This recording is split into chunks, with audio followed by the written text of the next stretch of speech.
Hello, coming to you from the winter wonderland of board gaming, Omaha, Nebraska. Welcome to the Out of the Dust podcast. I'm your host, Santa's helper Bryce Jurdy.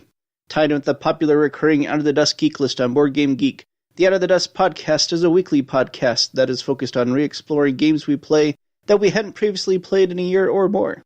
Why did the game get dusty? Why did you decide to dust it off? How does the game compare to how you remembered it? Are you likely to play it more often in the future? These are the questions that we're interested in examining on Out of the Dust. This week on the podcast, episode 25. On the Out of the Dust segment, I'll bring In the Shadow of the Emperor Out of the Dust. And a contributor will dust off Memoir 44.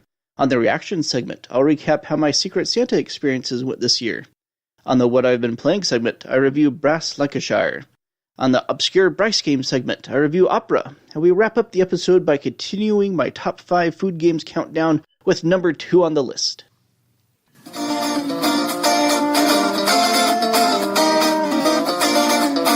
gosh, I'm a the president of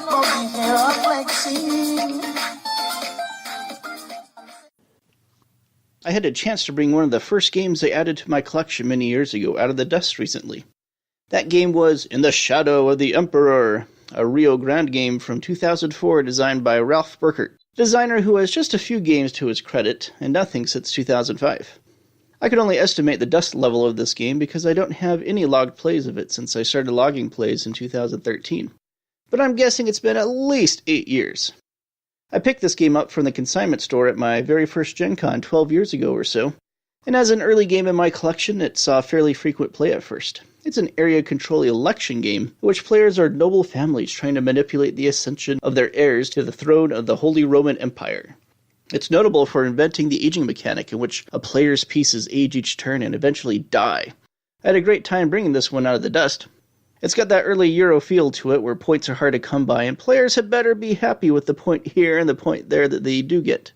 This game, though quite obscure, has always been well respected critically, and is still in the top 1,000 on BGG. There aren't that many games this age that can say that. This play inspires me to see what other games I can bring out of the dust that I don't have any logged plays of because it's been longer than 5 years since I last played them.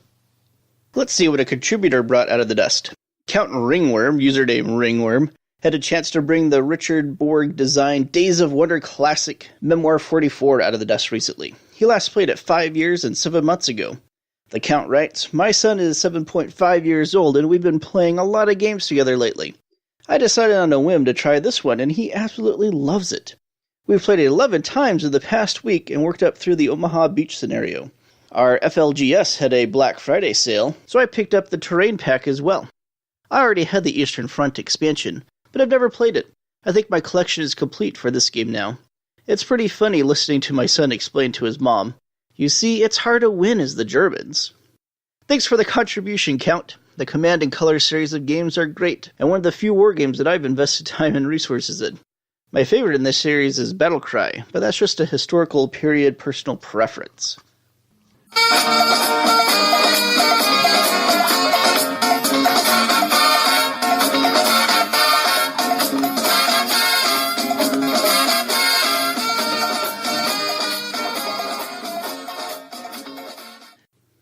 Reaction segment time. This week I thought it would be fun to tell you about how my Secret Santa experience on BGG went this year. I felt a kindred connection with my target, who had a large eclectic collection and mentioned he was interested in learning unusual games that did things a little differently. After perusing his wish list, one title stood above the others in my mind as potentially fulfilling that desire: Martin Wallace's Australia, a new game from one of the world's most acclaimed designers that is a thematic sequel, somehow, to the very unusual A Study in Emerald. I made this game the focal point of the package and supplemented it with several unique war games from his want-to-play list. Of course, I asked first if getting him games from this list to fill out his package would be alright. I made some acquisitions from a local seller for these items, including an unpunched copy of the vintage Avalon Hill edition of Hannibal, Rome vs. Carthage, which I thought my target would appreciate as a collector. I gift-wrapped all the games, which is a little element I think adds a thoughtful personal touch to a package. The package weighed enough that UPS wound up being the most logical shipping service this time, and the games were soon on their way and found their way to my target without incident. He promptly acknowledged receipt of the package, expressed his excitement at the diverse selection of games he found inside, and made the customary post to the Look What My Secret Santa Sent Me geek list on BGG, which is a very fun geek list to follow along with at this time of year. Coincidentally, on the same day my target got his package, I got a package from my own Secret Santa, who actually wasn't very secret because he outed himself on day one of the exchange when he messaged me from his personal account instead of the third-party Santa messaging service on BGG. He's a new user, so we can forgive him for that easy-to-make accident. It's difficult to remain completely anonymous for the entire exchange anyway, especially when it comes to shipping the package itself, so it's not a big deal. It was just nice to get a package from Santa right away and know that he was thinking of me. I think my Santa was a little intimidated by my excessive wish list, because he asked me if I had any suggestions for wading through it. After assuring him that I'd be happy with anything from it, and that the surprise of the experience was the most important thing to me, he bravely dived in and picked something out.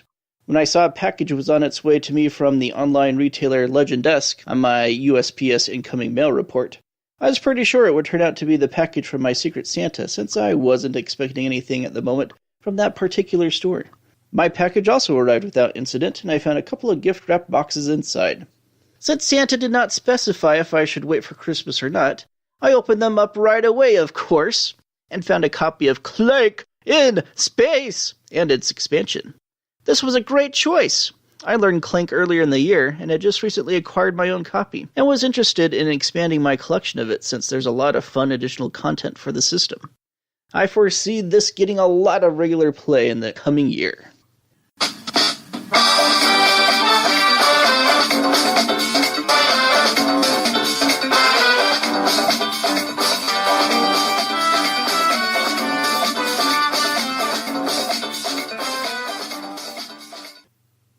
There's been a lot of positive buzz about the new edition of the Martin Wallace classic Brass lately, not the least of which has come in the form of a never-ending love fest from my friends over at the Punchboard Paradise podcast, another the excellent podcast coming out of Omaha. Brass happened to be one of the highest-ranked games on BGG that I had not ever had a chance to play, and I was very interested in the Kickstarter. Unfortunately, the Kickstarter was at a really unfortunate financial time of year for me, and I just couldn't make it happen. So I've been on the lookout for second-hand copies of the deluxe edition since the Kickstarter was fulfilled, and had the good fortune of a copy connecting with me in a recent math trade for a surprisingly good deal. I found the rules of the new edition well written, got through them without confusion, and taught my friends Peter and Scott at our regular weekly get-together before Trivia Mafia, which we do Wednesday nights at Spielbound, Omaha's board game cafe. I won our first game that night, and Scott dominated us the following week. Then I demoed the game just this last weekend to a full table of participants, including my friend Warren, for which Brass was the highest-ranked game on BGG he hadn't played yet. Warren just barely won that one in an exciting conclusion with a close spread of points. Steam is one of my perfect 10 rated games, so it would be difficult for anything to dethrone that as my favorite Martin Wallace game. But Brass is really good! Every decision feels so important. For that matter, every aspect of every decision, including which card to discard and trigger any given action, feels so important. The menu of actions are all very important, and I appreciate how pivotal timing when to perform these actions feels to the flow of the game. The manipulation of the player boards, the route building, the industry building, the delivery of goods, and the building up of an income is all presented in a very satisfactory package combination. Perhaps that's what I'm most impressed with ultimately, the balance in the game. There are several ways to earn points in this game, and none of them feel inferior to any other. I've only played a few times, but this does seem the sort of game that rewards timely interaction with the changing board state, reaction to what the other players do, and making the best use of what cards you're dealt, rather than rewarding any particular given strategy. Games of reactive strategy are the ones I tend to enjoy the most, so I don't think Brass will be getting dusty anytime soon. And now I'm looking forward to trying out the Birmingham rules soon too.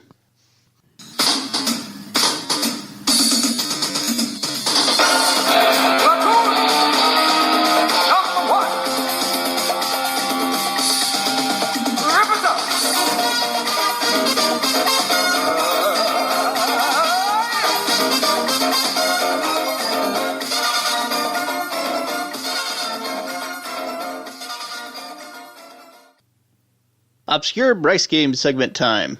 On the segment this week, I'm going to tell you about a very obscure Euro game called Opera, a game published by The Game Master in 2009. The Game Master is not a well-known company, despite having some very impressive games to their credit, including Zulkin and Alchemists. Opera is designed by Hans von Toll, a designer who has several games to his credit, but all even less known than Opera.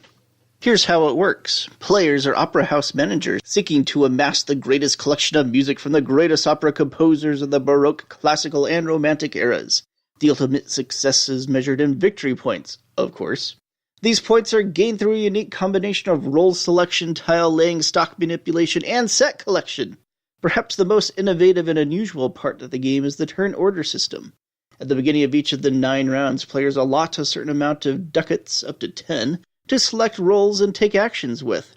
Whoever has the most amount of allotted ducats left selects the next role, with most roles being able to be selected more than once per round. Selecting a role gives a player first choice on what the action does, either purchasing additional real estate for their opera houses, purchasing music for their opera houses, or selling music to the palazzo.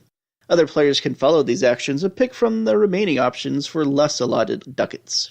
Other roles move some pawns around the map and adjust the popularity of the composers, either positively or negatively, double income in a particular city, or trigger early scoring in a city. At the end of each round, the composer being performed in the most opera houses increases in popularity, the popularity of each composer being monitored on a popularity track. At the end of each of the 3 eras, a scoring round occurs where players earn points for the composer they featured in each of their opera houses, depending on that composer's current popularity level. Obviously, it's a very unusual theme for a game, which is what put it on my radar in the first place. Music is a very underutilized theme in board gaming, probably because it's difficult to convey that sort of audible art in a primarily visual medium. But opera pulls off the unusual theme well by gathering together this unique combination of mechanisms underneath it. The stock manipulation of the composer's popularity works particularly excellently, as an engaging tension is built in the investment and sabotage of particular composers. Opera was one of my surprise new-to-me hits of last year, and I'm glad it's continued to find a way to the table from time to time since then. It's definitely a game I wouldn't mind keeping out of the dust.